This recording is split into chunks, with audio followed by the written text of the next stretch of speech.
Is intelligence inherited or acquired? To answer this question, let's define what intelligence is.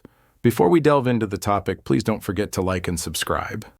Well, intelligence has many different meanings, and it depends on the context. For example, in school, the intelligent student is the one who gets the best grades. In business, however, grades may not matter, but an intelligent businessman is someone who manages and earns well.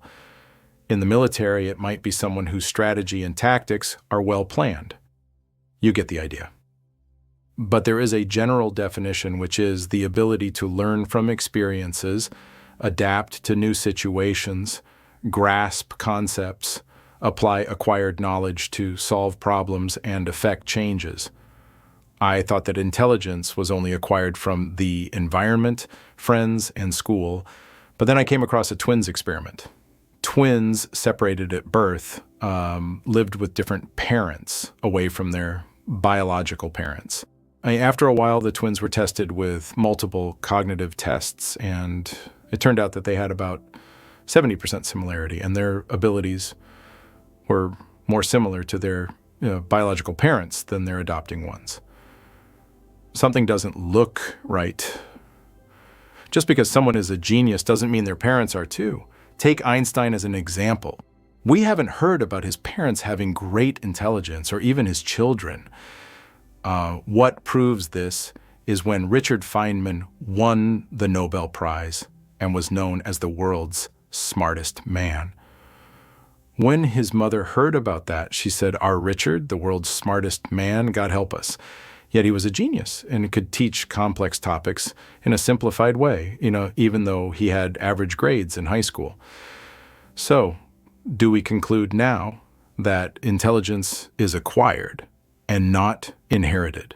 Well, not exactly. The most common opinion is that intelligence is 50% genes and 50% an area for learning. The best way to understand this is by using a gym analogy.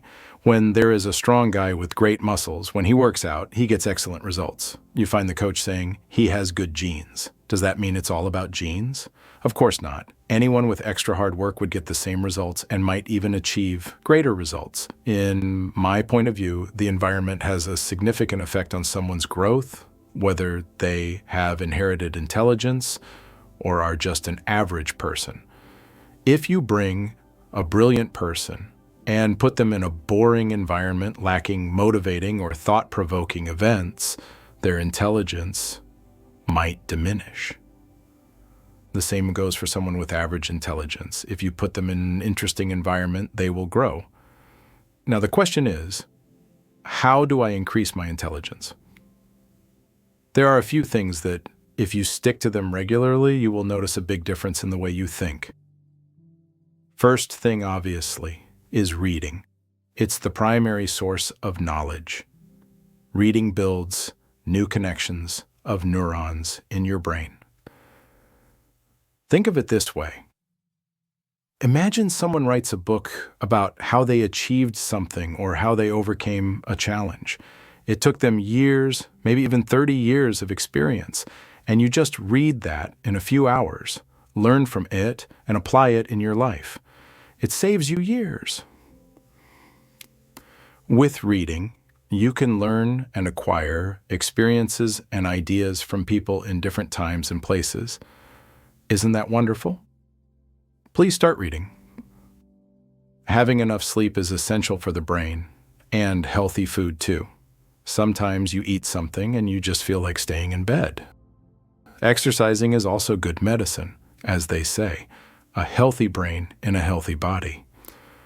The last thing I want to add is to share and transfer knowledge to others. Simplifying and explaining a concept to others would help you keep it saved and clear in your mind and make you dive deeper into it. To conclude, intelligence isn't a fixed ability, but a dynamic one that can be developed and improved. It's not only about math and equations. It comes in many forms like social skills, financial savvy, and many more. I hope you find this topic interesting. Please don't forget to subscribe, leave a like, and share your thoughts in the comments below.